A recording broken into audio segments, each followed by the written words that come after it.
All right, so I'm live, but wow, this live stream is super over. The lighting is like very overexposed. Overexposed. All right, so all right, so I think we should be better now. Hold on.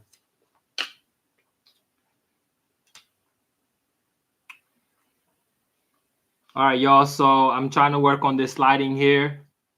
Once again, it's great to be back live. First and foremost, those of you coming on live, we have a very, very great program coming your way. Just stay tuned. If you're able to hear me well, if you're able to see me well, just let me know that you're able to hear and see the live stream. Okay.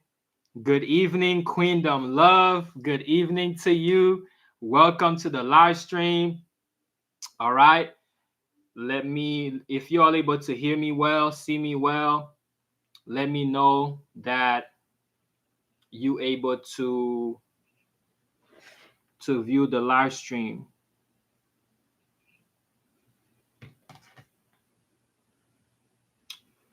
All right.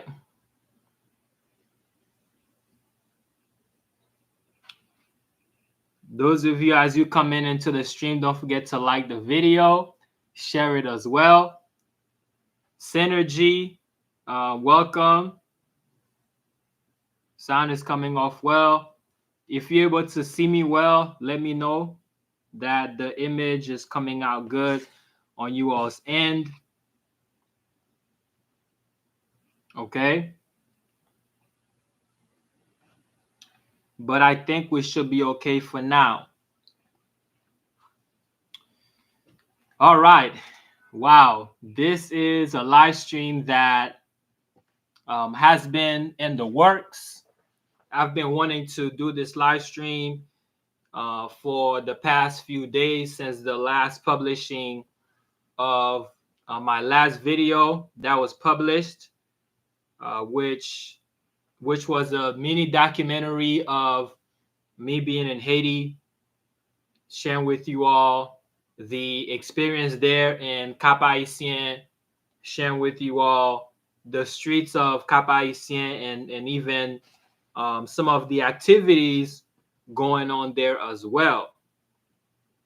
And so tonight we have another program, and this one is entitled The Kixkeya Purpose and Briefing of the Haiti Trip. Okay, so this is the theme of our conversation for tonight. And so if you can see, the chat room is turned on to subscribers only mode. So those of you, if you like to partake in the chat room, feel free to subscribe to the channel. So to subscribe is free. All you got to do is just hit subscribe on YouTube. And there you can join in the conversation. Since the last time, I've been on 2 interviews on the Life in Haiti YouTube channel with Marie. All right, so I definitely, a lot of you who subscribe to Kixkeya channel are from Life in Haiti. So shout out to Marie from Life in Haiti. She is active in Haiti right now. She has been active in Haiti for the past few years, doing a great work on the grounds, helping the youth, starting schools and going into rural areas and helping the villages. In recent times, she has been doing a lot of activities in the Cap-Haitien area and around the canal that they're building as well. So go and support Life in Haiti with Marie. Okay, I joined one of her live streams while I was in Haiti and Cap-Haitien. And then in recent times, since I came back, I joined her one more time where we were just having some exchange in relation to what has been happening and even some of the solutions as well. Okay, and so I haven't had the opportunity yet to come on Kixkeya my YouTube and even share with you all the briefing. I mean, I've really been soaking in this last experience I had in Haiti. I've been soaking in the energy and just really just understanding from a deeper standpoint, from a even from a spiritual standpoint, the realities and even how I can share these with you all in a way that you can harness to be able to take action as well. Okay. And so, once again, those of you coming in, thank you for joining in and welcome to the live stream. And so, once again, I'm hoping to be able to do a lot more live streams as we continue to progress. There is a lot more to come that I'm not going to share just yet because there is an element of surprise that I would like for you all to be able to just wait on. Okay. And so there's a lot more with this Kixkeya experience that is going to be very surprising to some of you, and some of you may already be expecting it. Okay. And so, so yeah. Now, to begin with, I'm actually going to start with the recent trip to Haiti. Okay. And so I just want to, because there's a lot of you who are new to the YouTube. You are new to myself. My name is Shekem Like Koze, and many of you who follow me on Instagram, you follow me on my personal Instagram, the Shekem Instagram, or even the Kixkeya Instagram as well. Okay. And so I want to start with some of my recent trips to Haiti prior to the one I just took. Many times I will go on specific missions, either it be agriculture or any other type of educational missions. But on this recent trip, I wanted to actually be, well, first and foremost, I was not supposed to be in Cap-Haitien, first and foremost, okay?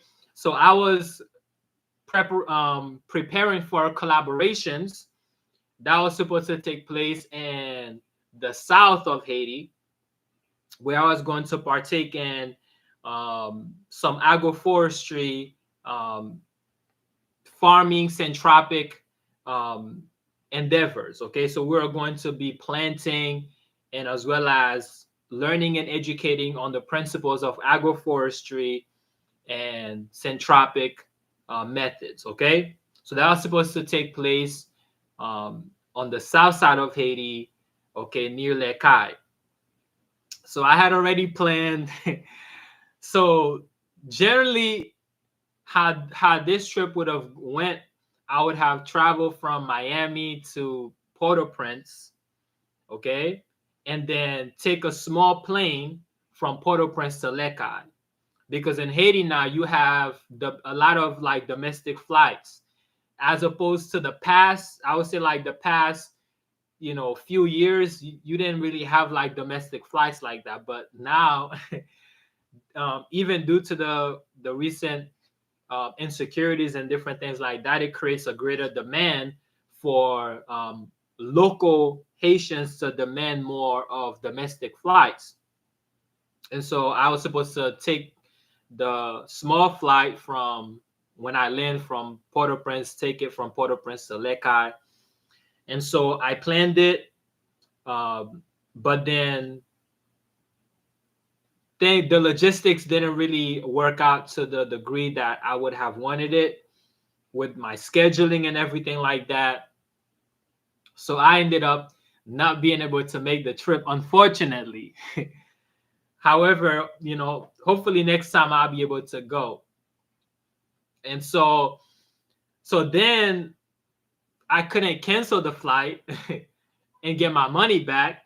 So I said, okay, well, since I can get my money back for the trip that I already paid for, going from Miami to Port-au-Prince, from Port-au-Prince to Lekai. So I was able to get my money back. So I said, okay, well, can I just modify it and go from Miami to Cap-Haitien? So they told me I was able to do that, and so I ended up doing it. So, but I was already in transit, so meaning I was already in travels by the time when I realized that I wasn't gonna make it to Port-au-Prince. I, so I was set up to go farming. So basically, my luggage, I was traveling very small. When I say small, I was traveling small. I had just a purse with my passport, with my cell phone, stuff like that. Just a small purse, but big enough to carry like my small digital camera, and then my carry-on. So I didn't have any laptop. I didn't have generally, like, if I would go to a city like Cap-Haitien, I would be the logistics would be different. I would probably um, the stuff that I would bring with me would have been different than, let's say, the trip that I was going to in Lekai. And so I was already in transit.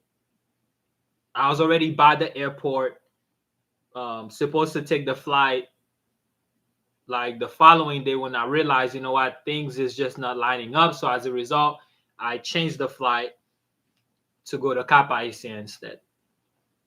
So, so the way that I was set up, I wasn't really set up to really be in the city like that. And so, but I said, you know what? Instead of losing all my money that I had already paid for, I'm just gonna go ahead and go to another area. And so that's when I went to Cap-Haitien. So I hope you all are following here. If you still able to hear me, just let me know. I like to see interactions in the comments, just so that I know that you all are following. Those of you who are watching, okay. And as you comment, don't forget to like the video and share it as well. And so once again, with the minimal clothing, and some of the clothing I had was really set up for like farming. But you know what? I'm like, it is what it is. We're gonna go to Cap-Haitien and we're gonna have fun, right?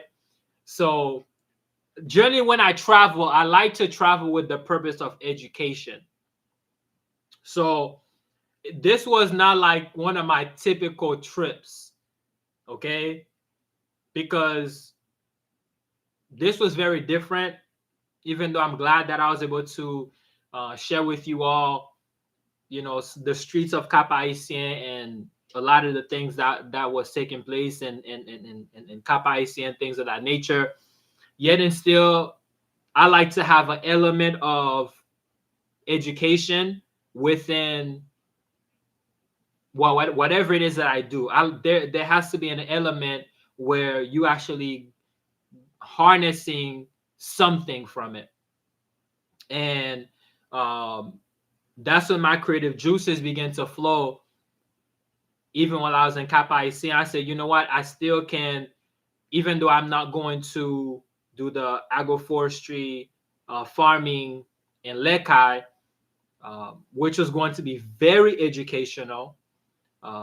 Yet and still, while I'm in Cap-Haitien, I can still show you all and still have an element of education where you all can grab something. And even then, I'm in the city, I can show you around the city as well, what is happening in the city. Because granted, like, there is that level of insecurity, which of course I'm going to get into based on personal testimonies that I have gathered from um, taxi drivers and other individuals on the ground. We're going to talk about that as well. But also, even in the midst of that, what I was able to witness while I was in Cap-Haitien, just the peace, like, even though there is insecurity, but yet in the hearts of people, you can see that, like, they still thriving, still partying, going out and eating, or people out with their families. I mean, churches are running and stuff like that, and even schools, to some degree, were still open, and there was a lot of activities. And so I didn't, and when I landed in Cap-Haitien, I was hoping to hear like gunshots. I was when I landed, I'm like, listen, first and foremost, like there's that element of oneness with the land. Like whenever I'm in Haiti, I'm like, I have no sense of like being scared or paranoia. I'm like, listen, this is my habitation. This is my grounds. Okay, I'm covered. Yet and still being able to be cautious.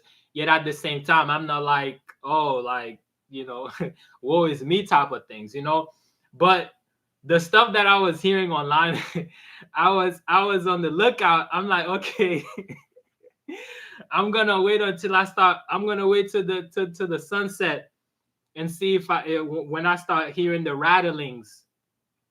When I start hearing the rattlings, and really and truly, it was party all night. I mean, every single neighborhood. In fact, while I was in Cap-Haitien, I wanted to be in different hoods. I wanted to be in different areas. So for like 3 nights, because if you remember um the small documentary vlog that I shared, so the first place that I stayed at, it was that rural area, like on the outskirts. And so I said to myself, I'm gonna start on the outskirts of Cap-Haitien. Um, so there's an area called Woji Cap, okay, which is like going towards the west. Okay, so it's like going towards west. So Woji Cap is west of the central city. Okay, so it's like going on the outskirts. So I stayed in that area. So that was the first spot that I stayed at. And so the first night, it was great, peace and quiet. There was some rain. And then maybe like I would say, I think I stayed there like 3 nights, 3 or 4 nights. I think it was only one of the nights I heard maybe like a gunshot, a couple of gunshots rang, but it was like far. It was like white noise. Okay, it was like white noise. And I couldn't tell if it was like fireworks or gunshots, but it was like white noise. For the most part, there was always party, even on the outskirts of Haiti in the nighttime. Somebody's jamming, some compa is playing in somebody's house or some hotel somewhere, and people are having a good time. All right. And so it was an oasis, truly an oasis. I wish I could have captured a lot more and show you guys the people where I stayed at that first night. It was interesting because even the host, he told me like, matter of fact, okay, I'm gonna take my time. I'm gonna take my time because I want to tell you guys a story. I'm not gonna skip. I'm gonna share with you guys the experience, right? So when I got there, like I said in the video, I was mad tired, super tired. In fact, the night before, I didn't sleep at all because at my Airbnb while I was in Miami, I was up late because I had like some other stuff I was doing in the nighttime. I was on these apps, networking, talking to people. I'm always doing something. So the goal is for me to be in bed by like 10:30, 11. And so I'm networking with people, talking. Next thing I know, it's like 1. So I'm debating. Okay, it's 1 o'clock. Should I go to sleep? Because I have to be at the airport by 4, at least by 4. And then I have to kind of repack, kind of refix my stuff. So I ended up not going to sleep. So I was like very tired, literally. So got to Haiti, took a taxi. So from Cap-Haitien, the airport, to Woji Cap, which is the outskirts. So you go through the city, going to Woji Cap on towards the west outskirts of Cap-Haitien. How much did they charge me for that trip? They charged me, I think, 40 or 50 US dollars to get to that area. All right. So I got there. Um, the guys that was with me, I had like two guys who came and get me at the airport. It was supposed to be three of them, but only two of them showed up. So the two guys that came with me, plus the taxi driver, we went out there. They dropped me off. They went back, and then I slept. And then from there, in the afternoon, I went to the restaurant. So the restaurant that you all saw me, the first restaurant I went to was Boucanier restaurant. Now, once again, much to my surprise, I wasn't expecting people to really be like on the street, like a lot of traffic. I mean, the city of Cap-Haitien is live. When I say live, it's live. Like heavy traffic. In the afternoon when I went out, it was a lot of people out. The boulevard that I shared with you all, it was packed literally almost every night, even on the weekdays, on the weekends. And so, but then I realized, you know what? I was tired of eating out. So I ate out the first day that I got there. I ate out the second day. I was going to the same restaurant almost every day until I got tired of it. And then by the third day, I was like, you know what? The traffic was getting to me because I was like way on the outskirts.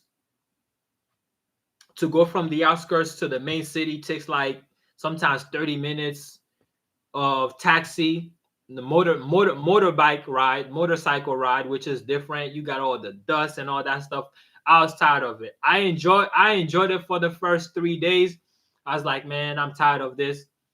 So I ended up staying home that day. So where I was staying at, the lady, I told her like, what can I do for food because I'm not going out. So she offered to cook. So then I told her, listen, I don't want any rice or anything like that. I just want bouillon. Okay? Because it's been a while since I had some real good Haitian bouillon. Okay, those of you, if you don't know what bouillon is like this broth mixed with like, it's like a stew. Okay, it's like a stew mixed with like green herbs, um, wild spinach. Okay, so not the regular spinach that you know from the store, but this is like a wild spinach. It's like a red wild spinach with all types of herbs, onions and spices, and then they add green bananas. They add chayote, if you know what chayote is. They add arrowroot, because if you remember the video that I shared where I went to the garden and then the guy he was showing you something and they call it tayo in Haiti. Tayo is arrowroot, so it has like arrowroot, yam, dumplings. I'm not a big fan of dumplings, so she made the dumplings, and I didn't tell her that I don't actually like um, um, white flour dumplings, but she made it, so I didn't even eat it. And so I wanted some good Haitian bouillon, and so she made the bouillon. The bouillon was like, listen, it hit every single spot. Okay, that bouillon hit the spot. I haven't had like a real good Haitian bouillon in a long time. And so it had a lot of spinach, yams, arrowroot, plantains, not chayote. Okay, I think in Creole we call it militon, and then the dumplings and everything like that. And so I ended up eating that. Now I didn't put the bouillon on the internet because out of all my experiences, that was like one of the more intimate experiences. So I'm like, I'm not even gonna share that on the internet. I do have some videos of it. I may probably share the video. That video may be exclusive. It depends. I have like a lot of exclusive content. So we'll see. Maybe in the future, I may share that video exclusively, maybe to, subscribers. Living victoriously. How you doing? How you doing? Welcome. Welcome to Kixkeya. All right. And so thank you for joining in. Um, all is well. All right. And so yeah, once again, I enjoyed the bouillon, and then I didn't want to be in one spot for the entirety of the time because you have to be very strategic. And so I didn't know who was following me throughout the my trips, because they were like long trips, and stuff like that. And so I ended up switching locations. Okay, so I was there on that first location maybe for like 3 days, and then I ended up going into the city, through another connection that I made. And um, so at that one spot, if you remember when I did the coconut video where I had the coconut with the um, with the avocado, that vlog with the electrolytes. So that was like the following spot that I went to after I left the garden space. So I was there maybe for like 2 days, and then I mean that was a good spot as well. The family that hosted me, they were great people. Um, they made me some passion fruit juice, and I mean I had a great time there. The guy there, the host, he's actually into um, having like ecosystems, farming, more like urban farming. That's what he does. He's like an urban farmer.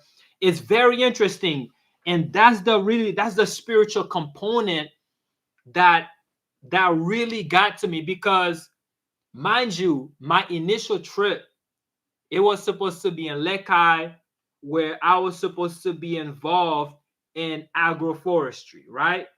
Now, I'm going to show you the golden thread here, okay?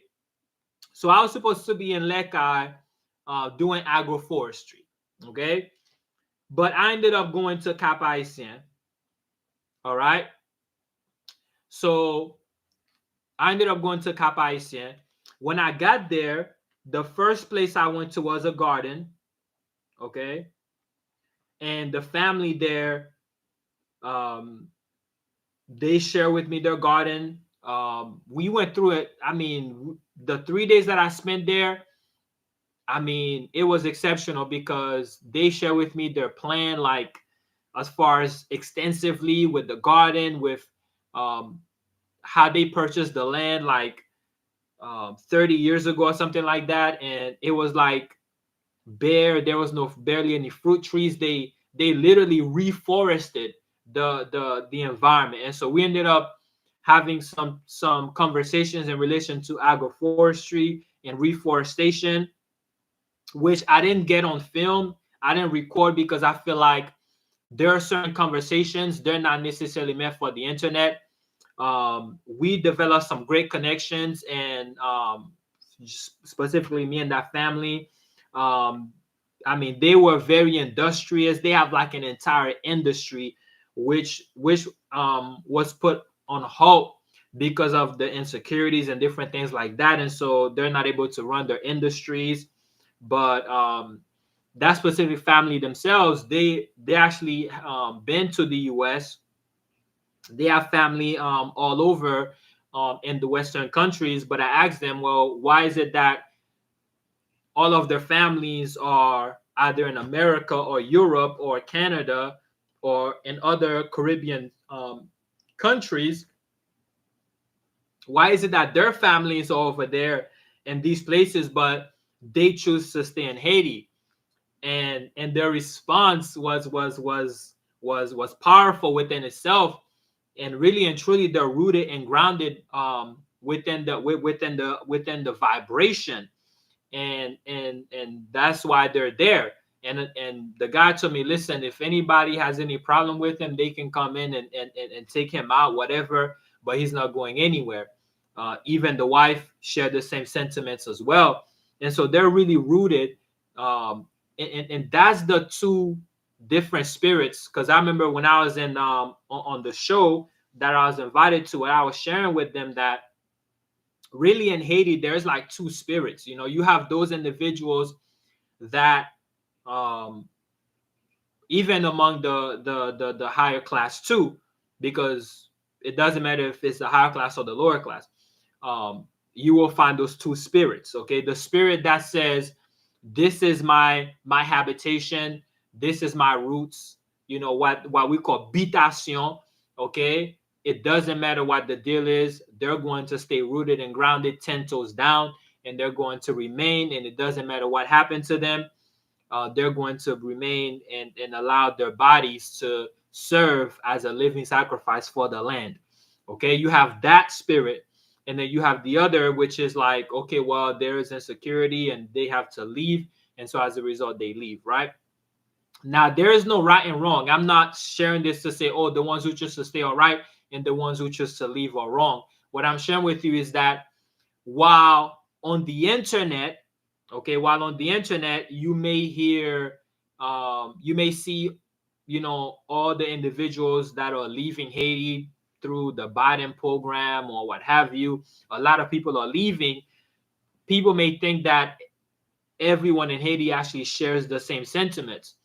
There are individuals among the lower class, or what they call the paysan, or the farming class, or the agricultural class, or even the working class of individuals who may not have much, or even the higher classes as well. There are some individuals that says it doesn't matter what the conditions are, they're not going anywhere, they're staying, and they're going to continue to fight.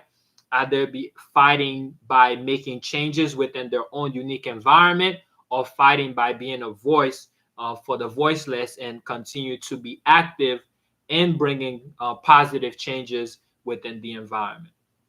Okay, and so that particular family, there was like, they're 10 toes down, they're not going anywhere. And they share with me a great deal of practical things that they have been doing in order to maintain. And one of them is self-sustainable, like having sustainable gardens. Even though right now their garden is not to the point where they can actually survive in it, but yet and still they're growing, having sustainable garden, and as well as renewable energy and solar energy. And um, so that was the first place, right? So even though, like I said, that was like the golden thread, because initially my plan was to get involved in that work in Lekai, but yet and still, even though I audible my trip to Cap-Haitien, I was still able to engage in that as well. And so divine providence, divine guidance align me with the purpose, even in a different environment. And that's what I'm saying. It doesn't matter where you at, as long as you know what your purpose is and you align with it, you will have that. Okay, the environment doesn't change who you are. It doesn't matter where you are. You will continue to serve that purpose. And this is why I entitled this video the Kixkeya purpose. The Kixkeya purpose. And that trip really showed me the Kixkeya purpose, because I thought, you know what? Everything is done. I'm not going to do the farming anymore. I'm not going to get involved in agriculture anymore. I'm not going to be having those conversations anymore, because I'm in Cap-Haitien now. I wasn't able to go to Lekai to actually do that. So as a result, it's done. Guess what? The first place I went to, boom, there was gardening. Okay, we got involved in that conversation. And so the family, I really enjoy them. They enjoy me. I'm always welcome there. And so, we'll see what happens in the future. If I'm still able to go back in that particular area. And so now the second family that I was able to engage with, The very first conversation when I got there, the very first conversation, we started talking about ecosystems, urban farming, and the guy took me around his facility, his home, and he started to share with me his endeavors in a book that he's actually writing on urban farming and having an ecosystem of making sure the environment is clean, as far as like zero waste, having like, sustainable environment where there's not too much waste. Because one of the things in Haiti is that waste management is like almost non-existent. I say almost non-existent because you do see it to a certain degree, but it's non-existent. I was very uncomfortable. Guess what? I did not litter one time when I was in Haiti. But the people who are with me, even the ones that was like very close to me showing me around, the they just finished drinking water from a water bottle and they just toss it. I was shocked. And then my hand is shaking. My hand is shaking with my water bottle, with my empty water bottle. I'm like, no, no, no, I can't do it. I can't. Listen, I was like, nah, I can't do it. I can't litter. But guess what? Everybody around me is doing it. Everybody around me tossing water bottles everywhere. They just eat from plastics. They tossing plastics everywhere. I'm looking at them doing it, and then I have stuff. I'm putting water bottle in my little bags.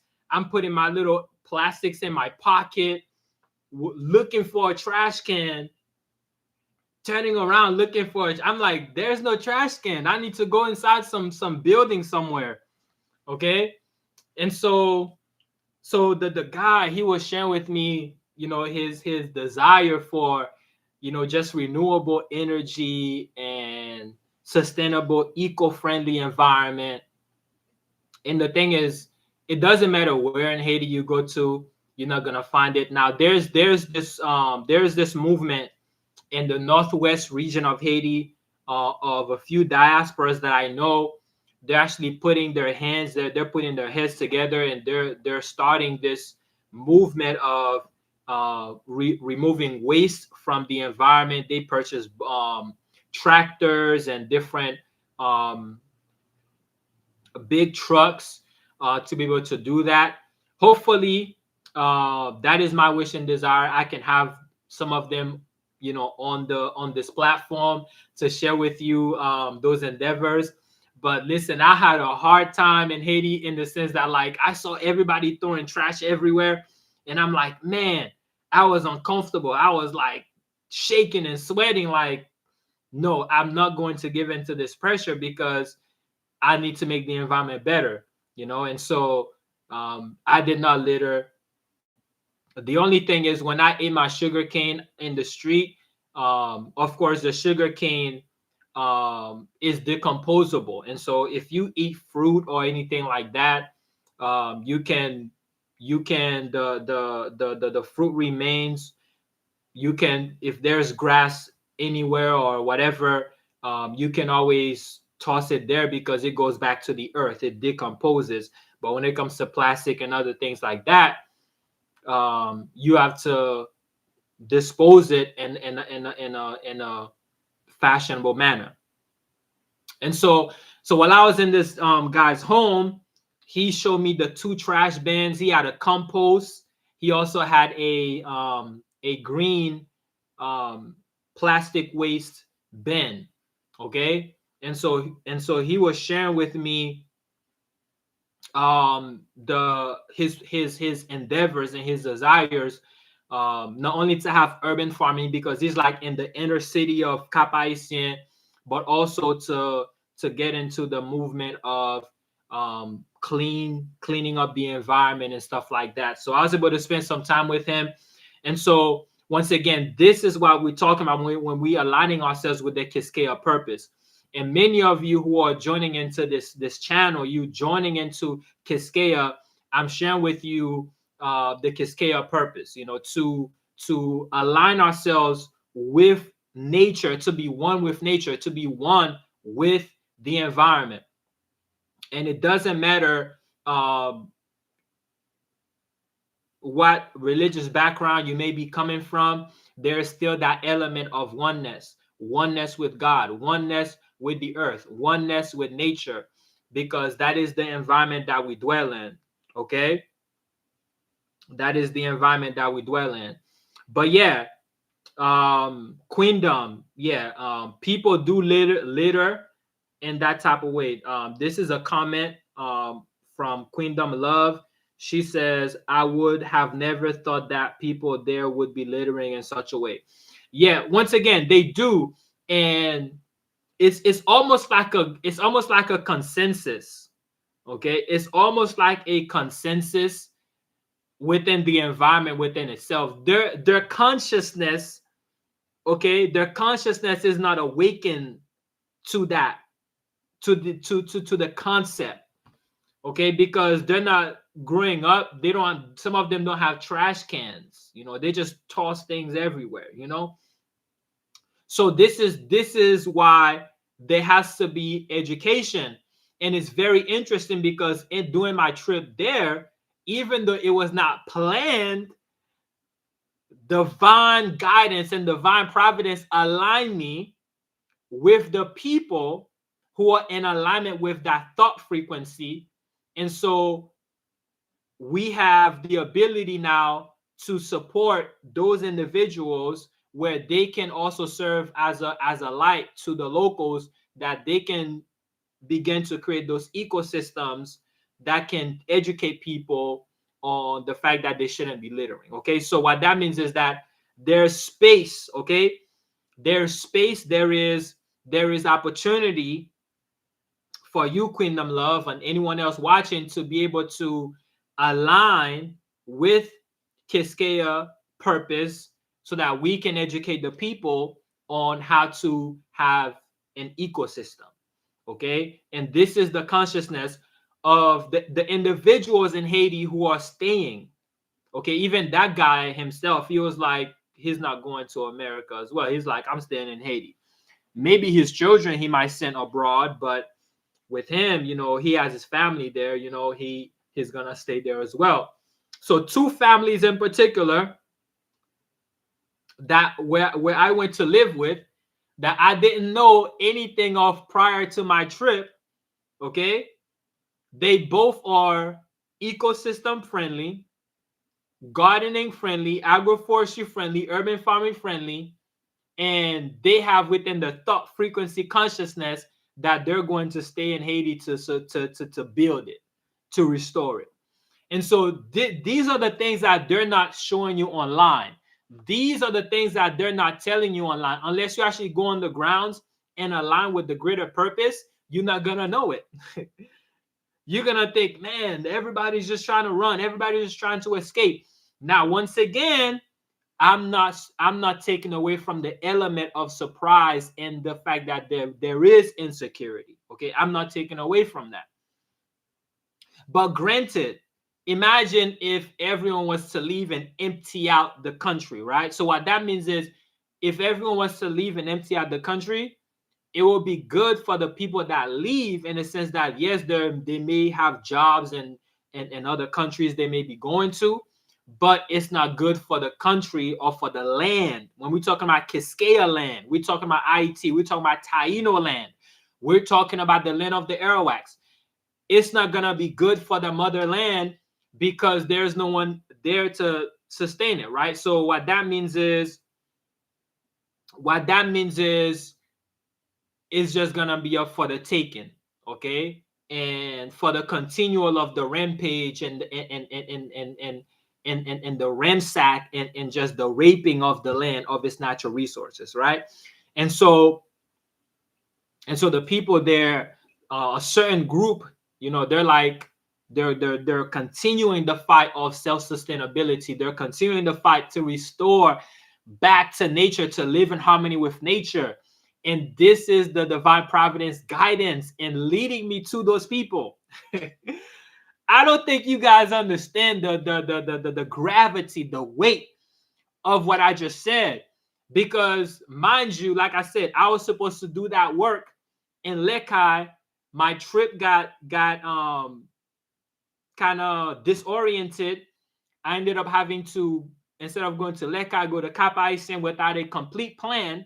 Okay, so I went to Cap-Haitien without a complete blueprint, but yet and still the blueprint came to be because my heart is in alignment with the heart of the people that I was led to, even though I didn't know anything of them prior to that. Oh man, this is, you have to leave room for the spirit to move, okay? You have to leave room for the spirit to move. You have in your life purpose, okay? So now let's bring it home, because some of you may be watching me and be like, well, you know, you're not in Haiti. Well, maybe this is not for you. But guess what? In your life purpose, right?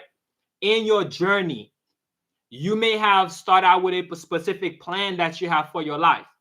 Some of you may have said, well, you want to have a family, you want to have children, you want to have wife, you want to have husband, you want to have all these great grandiose things, right? But then you looking at your life right now, you're like, man, I don't have any of these things, right? But yet and still, that doesn't mean that you're not in alignment with your purpose. And sometimes I think that a lot of people think and believe that their purpose means everything they have written on paper. If it doesn't look like everything they wrote on paper, that means that they're not serving their purpose, and that isn't true. Okay? And so life has a way of leading us, even, right? Even when what your initial thought was is not what's actually happening. That doesn't mean you're not in your purpose. Okay? And that's what that taught me. You have to be fearless. Number two, you have to be fearless, because while people are saying, oh, insecurity and so on and so forth, right? I allowed the divine providence to lead and guide me. And so as a result, I was covered, even though I was technically going through certain gang territories, or, you know, maybe looking in the eyes of certain individuals, you can see certain things, but yet and still, providence was able to cover me. Not was able, but providence covered me, right? The Most High Creator covered me and guide me through it. And so, yeah, um, that was the second spot that I stayed at. So now, the third spot. Now I'm gonna share with you guys this story right here. It's gonna be interesting, okay? But before I go into it, Synergy said in the comments, look at God.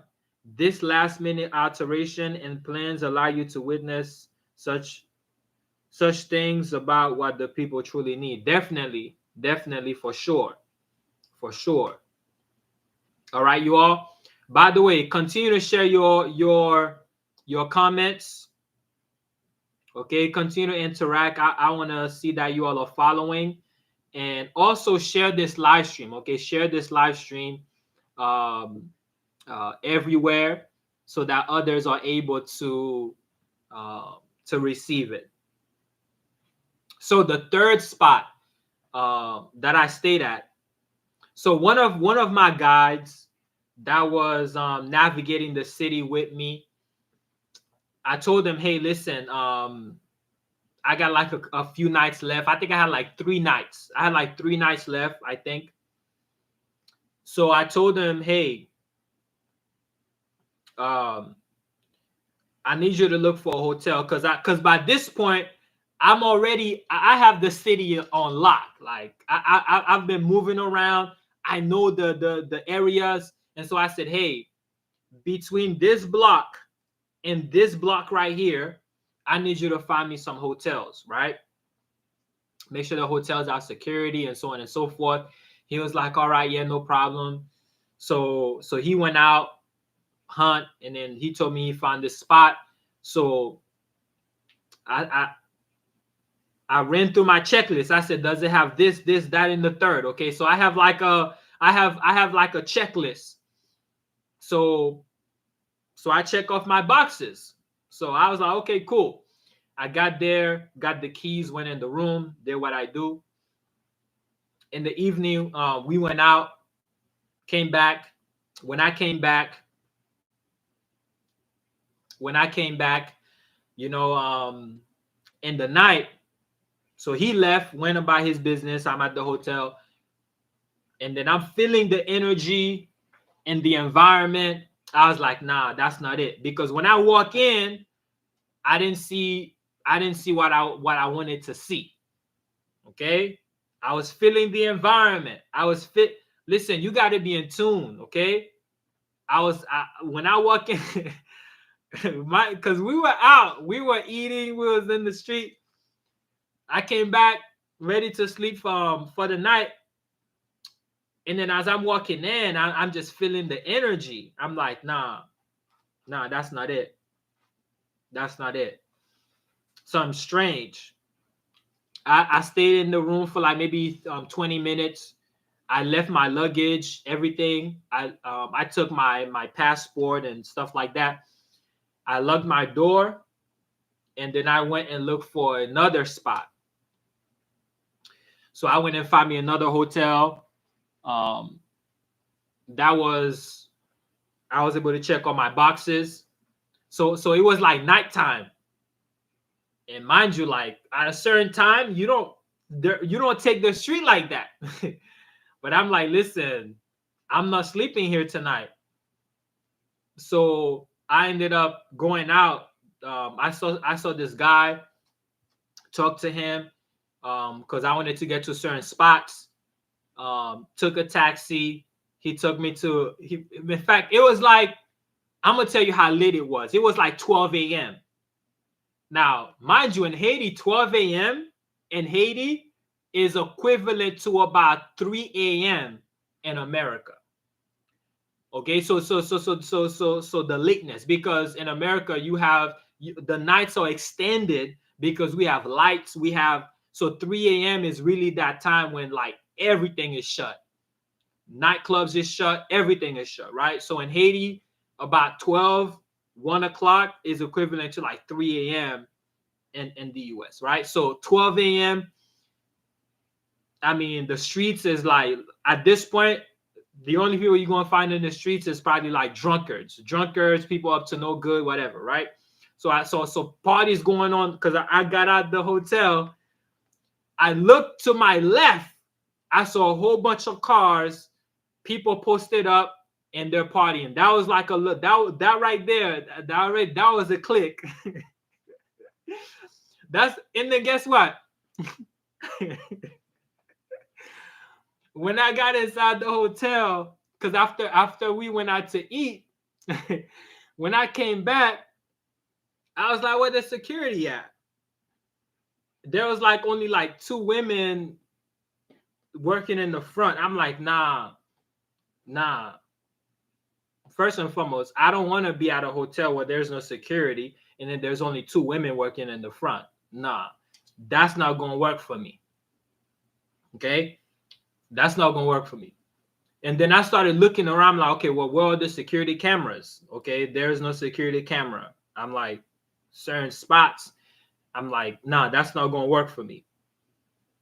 And so I was like, you know what? Even though it's like mad late, I'm going to go out and then I'm going to find me a better spot. So I went out. It was like dark. When I say dark, because you don't have like street lights.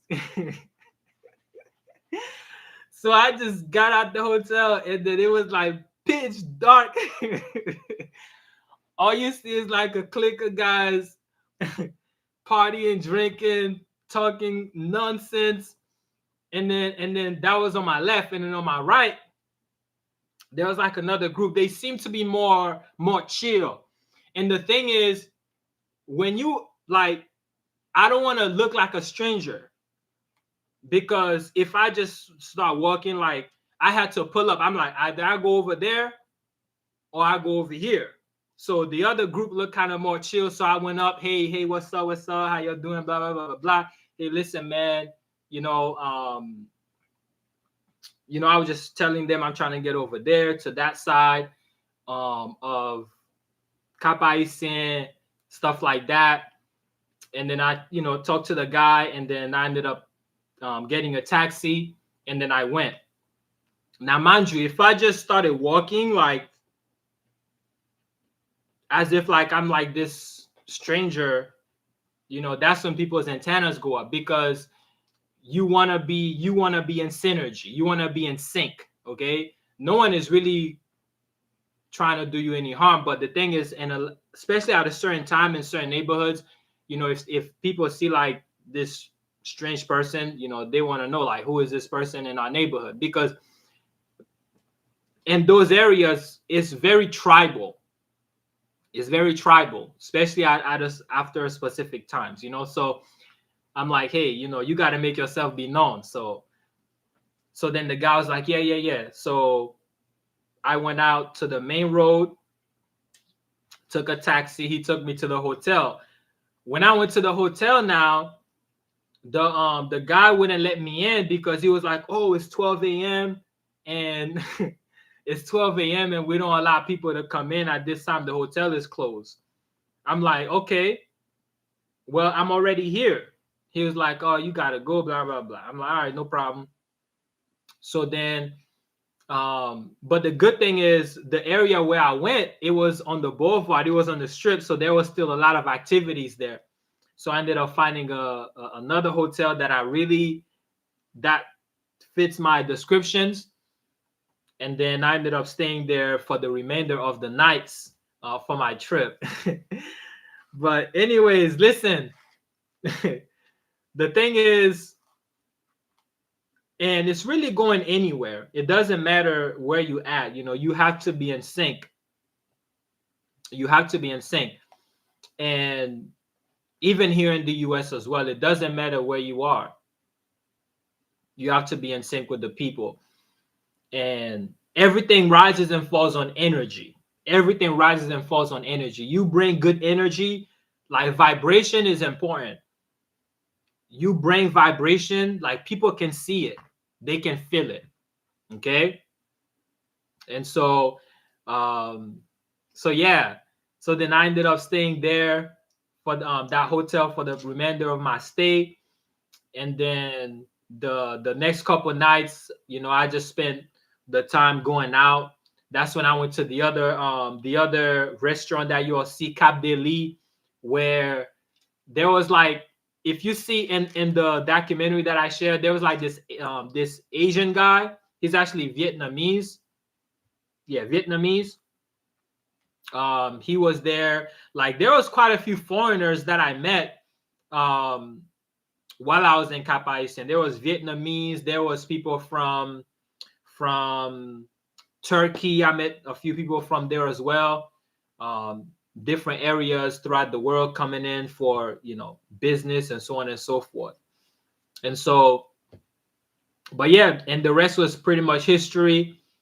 And then I was able to come back. But in those places, though, the restaurants in Haiti, like you have like little children who's at the restaurants, but the way they run the place, it's almost like a nightclub, like a bar. Okay, like for example, in the US, you have like certain bars, they wouldn't allow anyone under 18 to come inside. Okay, but in Haiti, everyone is practically 18. So in those places where if you see was like almost like a party, you had little children who was like 7 years old, 8 years old with their parents, and everybody dancing. It was all one melting pot of culture, and everyone is just immersed. There's really no separation of some sort, as opposed to here, like um, where certain places, after a certain time, only those who are 18 and older can frequent. It's not like that in certain places, I would say, in Haiti as well. It's not like that. So you had everybody just having a good time, eating good food, enjoying the music, and so on and so forth. And so I feel like doing this trip, I was still able to serve my purpose and aligning myself with the greater higher consciousness of understanding the environment and making the environment a better place, what it takes to do that, and even in coming in contact with those who are already doing it and encouraging them in that movement, but also still be able to experience the culture, the ambience, and the food, and a little bit of the nightlife, and so on and so forth as well. And so, once again, you all, those of you who are watching right now, um, if you have any comments, any questions, feel free to share your comments. Feel free to share your questions as we wrap it up. I'm not going to be on here for too long. Okay. So feel free to share your thoughts and comments.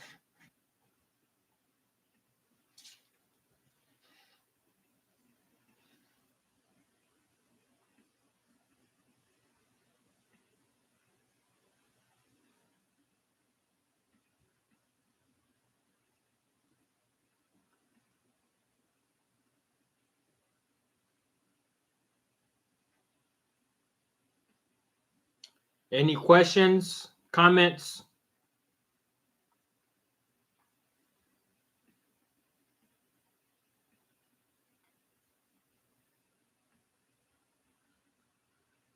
All right, y'all. So if we don't have any questions or comments, once again, going back to the understanding of the Kixkeya purpose,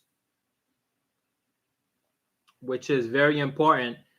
You know, when we're talking about holistic life, sustainable living, okay, this is the Kixkeya purpose: living in harmony with the Arawak Taino principles.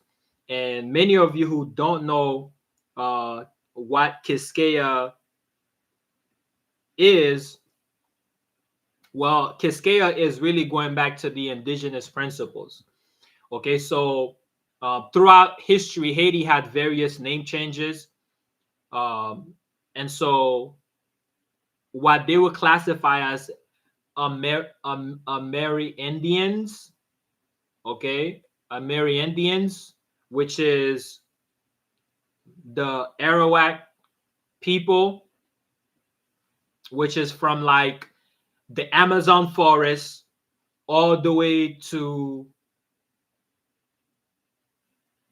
North America, meaning the Seminoles, okay, the Cherokees, all these individuals, okay, would be considered um, Amerindians. Okay, so from the Amazon all the way forward. So within this island, which is called Haiti or Kixkeya, okay, that name was changed by the colonizers to Hispaniola. Oh, matter of fact, I have to plug my computer before it dies. I just realized. Okay, then we should be good to go now. All right.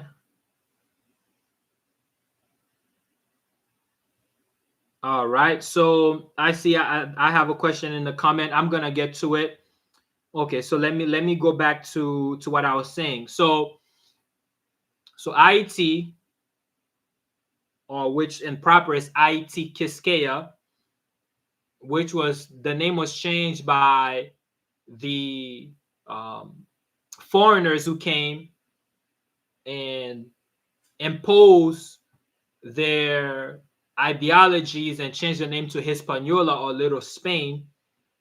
Okay, and that name was changed in 1697, and then later on, which became partly French colony as well, which they changed it to Saint Domingue. But then, um, at the onset of the revolution, it was a fight to return back to indigenous roots, and so the forefathers of the land, those who fought for freedom, they were able to regain consciousness, and so as a result, rename the land It, which is the mountainous land. Okay, and so Kixkeya is the indigenous principle of living in harmony and synergy in oneness with the earth, and oneness with the creator, and oneness with nature. Okay, and so they were fighting for those principles, the true principles of freedom. And so this is the Kixkeya purpose. And so those of you who are subscribers to Kixkeya, you are subscribing to align yourself with these principles. And so, but then of course the eastern half of the island today is still considered San Domingo or Santo Domingo, or what they call Dominican Republic. Okay, they still continue to engage themselves and align themselves with the lower frequency vibration, while the western side, which is Haiti, okay, because we are vibrating on a higher frequency, yeah, and still this is the reason why you see the atrocities and things of that nature happening. Okay, and so the fight is to continue to be eco-friendly, return back to sustainable life, sustainable living, self-governed, okay, self-sufficient. And so that is the Kixkeya principle. And so there's definitely, as we continue to build and go forward, there are some deeper principles in which we're going to continue to share in alignment with that as well. Okay. And so um, I think I had some questions. Okay, Queendom Love says, put all three places. So the places that all three places that I stayed at while I was in Cap-Haitien, which one do you vibe with the most? Huh? You mean all four places? Because I stayed practically 3.5. Because I didn't spend the night at that one hotel. So 3.5. Um, which one do I vibe with the most? I think all of them brought a different element. I think I was supposed to vibe with all of them. So all of them brought like a different, something different. But I would say that, let's say, it just depends. Let's say that I wanted to take another trip, but I wanted to be more quiet, more like a getaway. You know, I might go to the first spot. You know, it's more on the outskirts, more quiet. You know, I might go to the first spot. But let's say that I wanted to be in the city, but not necessarily in the middle of everything, then I'll go to the second spot. But let's say I wanted to be more, let's say I wanted to take a trip where I wanted to actually be in the city all the way live, by the restaurants, by the water, easy remote going to the beach, then of course that last spot where I stayed at would be better, you know. So overall, I mean, they all serve their purposes. So it's hard for me to choose. I don't know. It just depends. It's hard for me to choose. But let's say that let's say I wanted to take a trip and bring somebody with me, I would go to the last spot. You know, I think that someone who's not familiar with the city, with Cap-Haitien, I think the last spot will be better. You know, it's right there by the airport, but you know, it's under surveillance and different things like that, and so there's high traffic in those areas. So yeah, I say the last spot. So that's the only reason why I would choose the last spot. If I had like, if I was bringing other people with me to Haiti, I'll probably go there.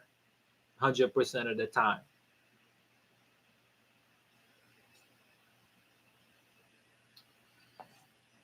All right.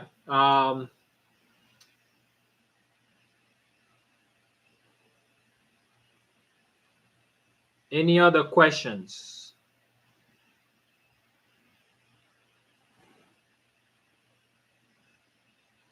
All right, you're sending your questions. Let me know what you all are receiving from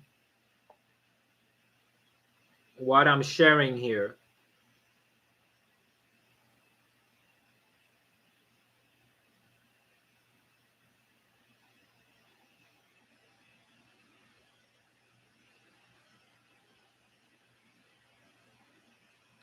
So yeah, so this live stream is not like a super deep um, live stream where I go into deeper spiritual principles in relation to the Kixkeya purpose. But in a nutshell, um, I think that we shared enough for tonight. There's a lot that we have going on in the background that hopefully soon and very soon we're gonna continue to share going forward. But if you like to, like I said, get deeper insights, feel free to DM. You can send us messages on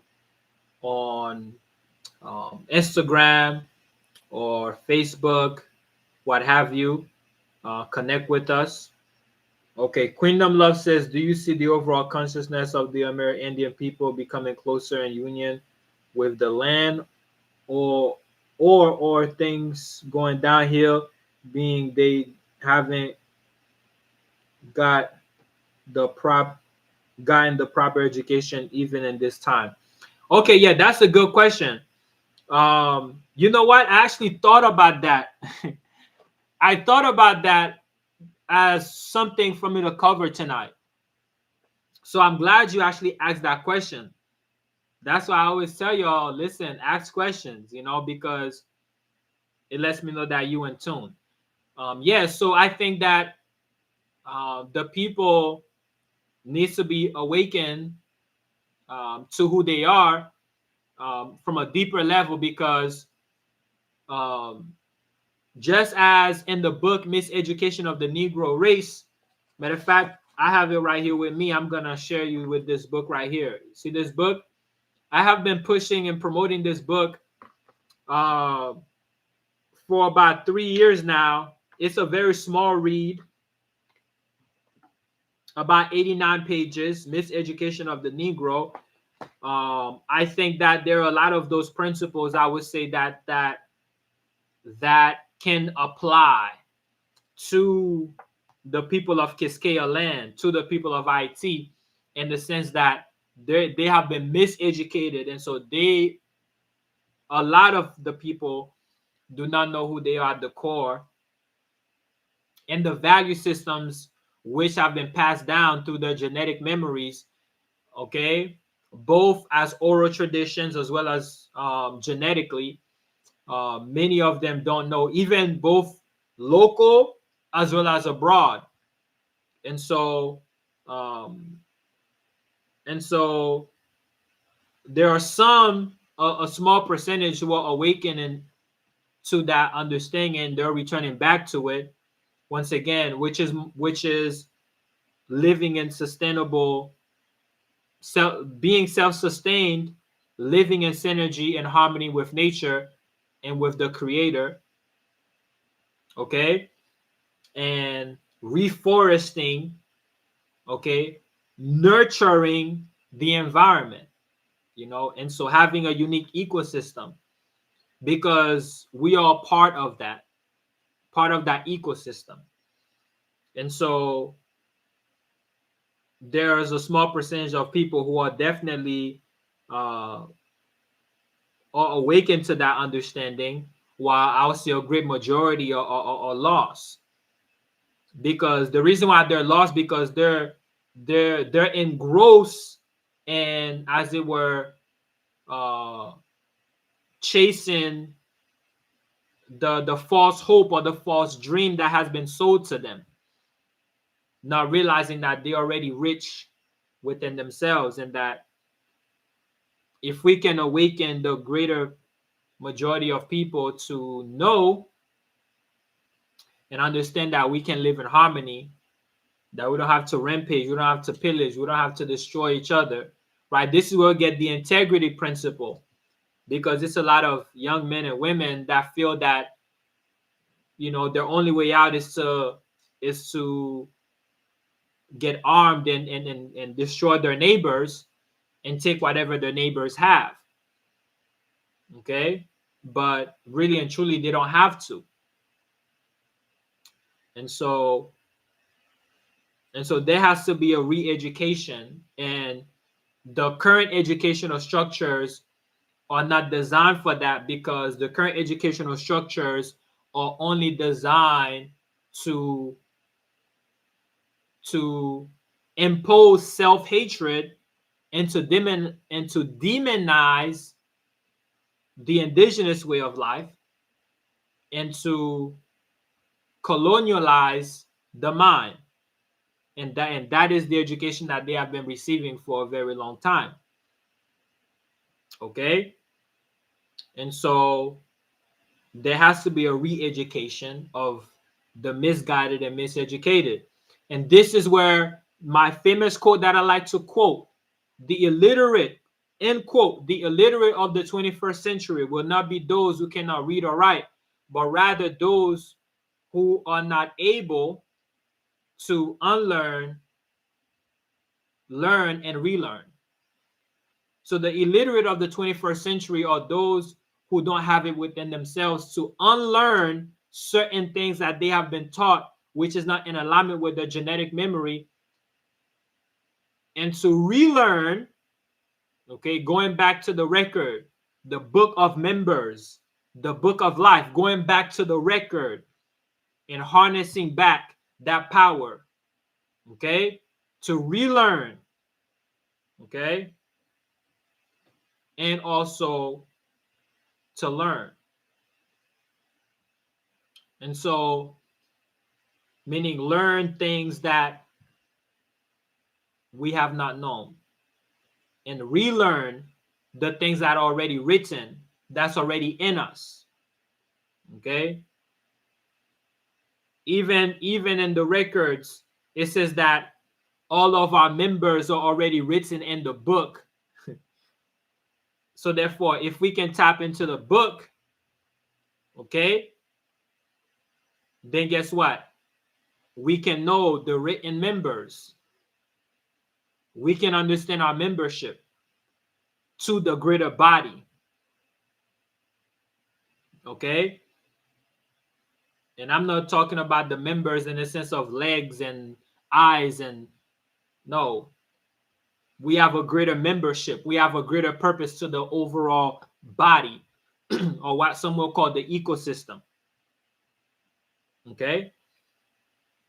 And so, but so long as the people are constantly in survival mode, even many of you that may be watching, even living in the States, you know, if you constantly in survival mode, operating also with the mindset of colonialism and its education, you will continue in enslavement. Okay? And so one of the things that once again we see here is the idea when it comes to families. Okay? There's no root system when it comes to that. And so what do you see? You see children who are bastardized, meaning that these children are bastardized because they're fatherless, literally. And so, or you see confusion within families. And so as a result, because of the miseducation of the Negro, therefore they will continue to further promote the enslavement. And so the enslavement of the 21st century, the enslavement of the 22nd century is not that of working in the fields, or your hands tied behind your back, but it is the mind. It is the mind. Okay? So if you can free your mind by going back to the book of members, going back to the records, then guess what? You shall be free indeed. And the truth shall set you free. Okay? But many choose to live a lie and raise their children also in a lie.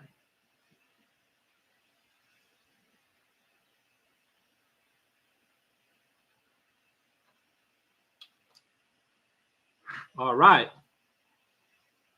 Any question?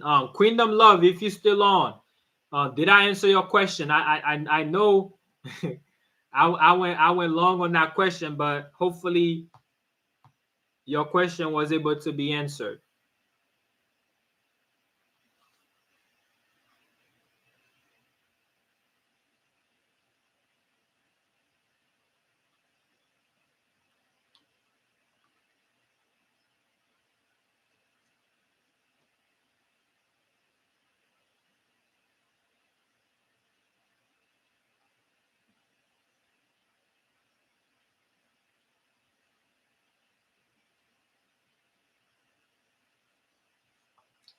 All right, y'all. Listen. Hopefully you guys enjoyed this live. I may potentially return back live again, potentially the end of the week.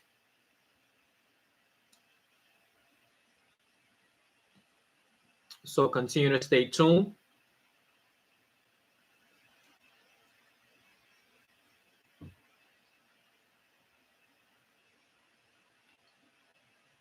Are there any other questions? If not, we're going to wrap it up.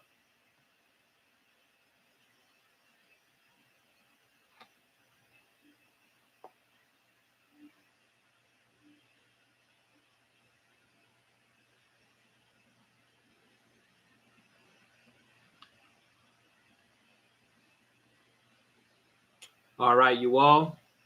Those of you who are coming in, thank you all for joining in the live stream. We gave a brief summary of the recent trip to Haiti, which was a great experience, a blessing within itself, and as well as understanding the Kixkeya purpose. All right, as we continue to dive deeper into the understanding. And so, once again, I appreciate each and every one of you who subscribe to the channel. Continue to share and let us continue to grow together. Okay. We have a lot to unpack. Okay. A lot to unpack. And so, yes, go ahead. Go ahead. If you have any other question, feel free to share. All right. I can take one more. Let's go. Listen, yo, I like interactions because really and truly, I'm not just coming. This is not a monologue. Okay. This is not a monologue. So, I can just do uploads, but when I come on here live, just get ready to interact, okay? And it doesn't matter if it's 2, 3 of you or 100 or 1,000, it doesn't matter. We want interaction. That's what this is about. When I come on live, and that's why I put it on subscriber mode only for this one, because those of you who subscribe, don't just subscribe just to subscribe, but let's interact. All right. Go ahead with your question. I think you might still be typing, but go ahead. Listen, yo, it's been a while since I did a live stream. I'm back. I'm back. I'm back on live. All right. I'm back on live. all the way live.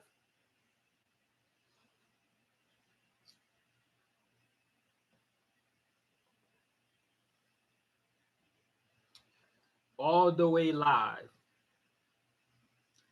Queendom Love, where's your question? Let's go.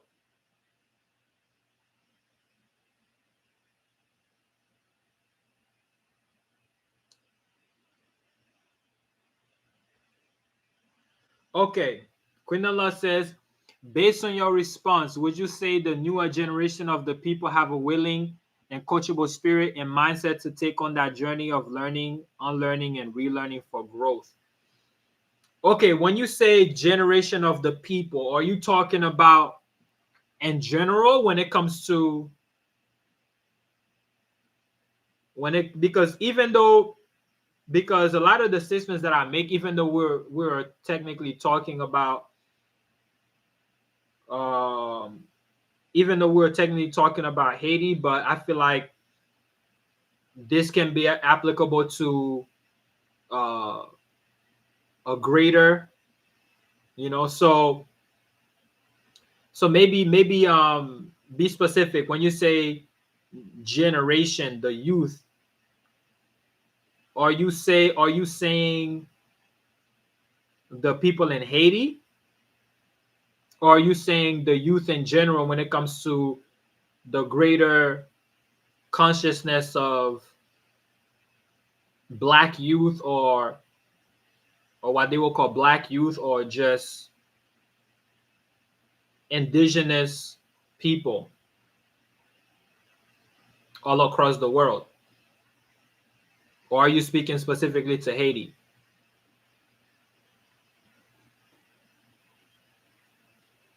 All right, let me know. But I'm gonna go ahead and read your question. Kingdom Love asks, based on your response, would you say the newer generation of the people?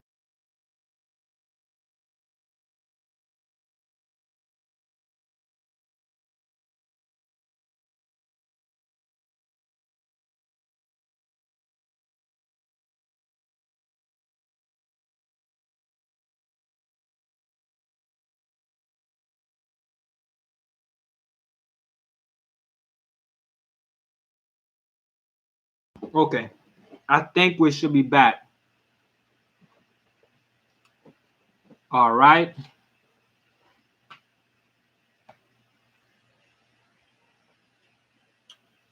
we should be back.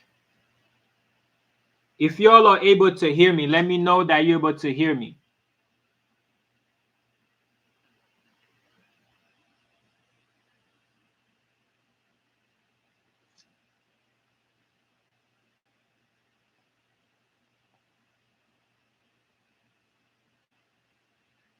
Okay, all right. Queendom Love says, yes, this is applicable to all youth in Haiti and the US, all Amerindian people. Okay, perfect. I got you now. Yeah, so definitely, I would say that newer generation, but even older generation as well. I'm not going to just make it just in relation to the youth, but there's definitely a willingness to those who are willing. And I'm going to borrow that quotation that says that many are called, but few are chosen. And so, definitely, this is a call to all. And definitely, the newer generation of the people have a willingness, coachable spirit. But when you look at it, though, with the mass push of lower vibrational things like the music, the social media and things of that nature, right? And so you do have that space, okay? You do have that space where there's that lower vibration of operation, and a lot of the youth are living that life. But then you do have the few um, that are willing to have a deeper insight into their genetic memory, into tapping into that higher consciousness of learning how to live in synergy with the creator principles. Okay, learning to live in synergy and harmony with the earth and with nature, having an ecosystem of growing your own food, living self-sustainable. We can even tie that into community, right? There is that level of understanding, both from the youth and elders as well, that have that understanding and who will continue to live on that. And this is truly the Kixkeya purpose, to live in the principles of the Arawak Taino principle living, to live in synergy with divinity. Okay, and so yeah, so there is that the youth, um, some that are walking in that journey and that are seeking to live in harmony, to unlearn, to relearn, and to learn. And so yeah, starting with myself. All right, starting with myself, okay, and hopefully yourself, Queendom Love, and anyone else that might be watching for that matter. Okay,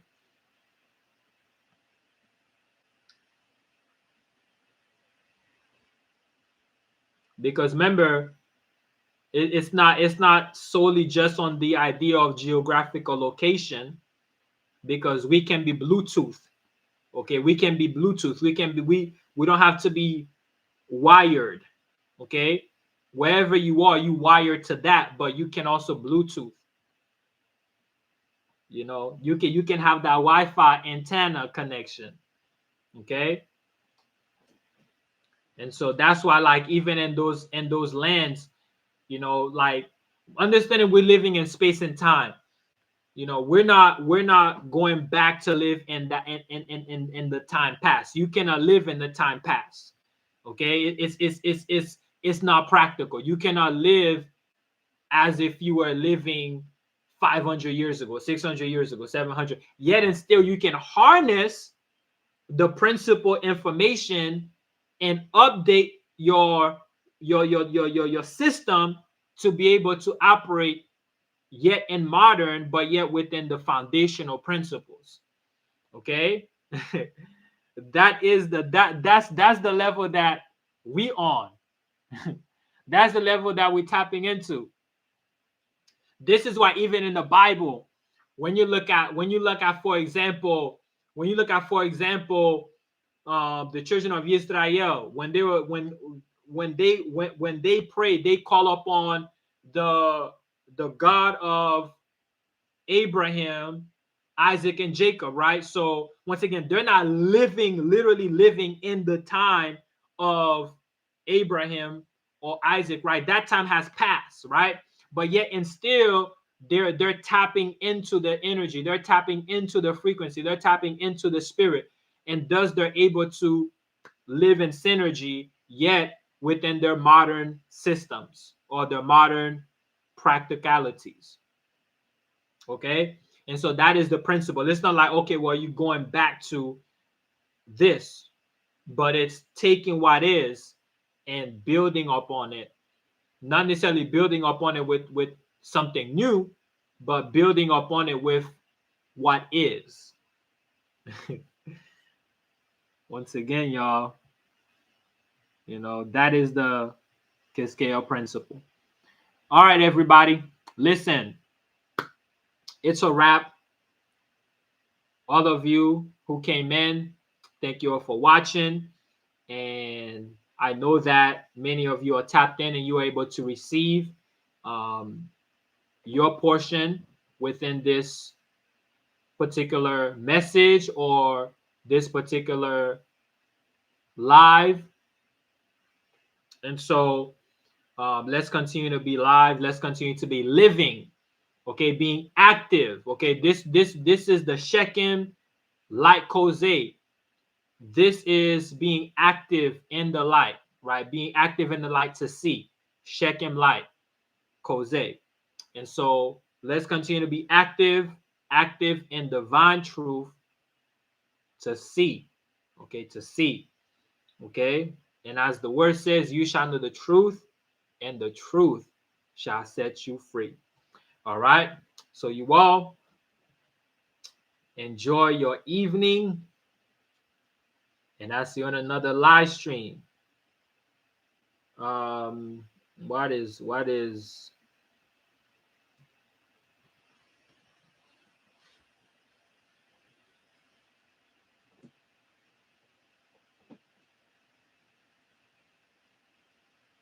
okay?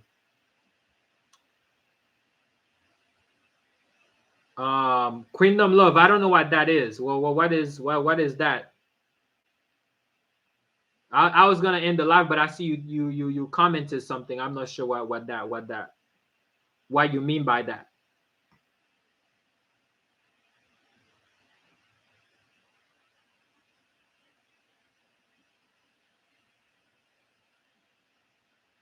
What do you mean by that?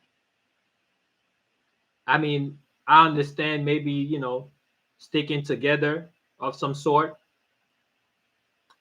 unity.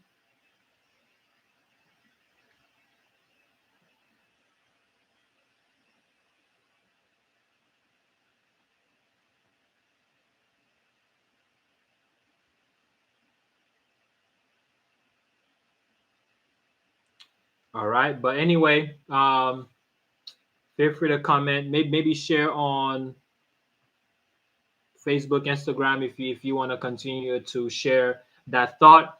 But anyway, you all have a great night, and I'll catch you in another live stream. Peace.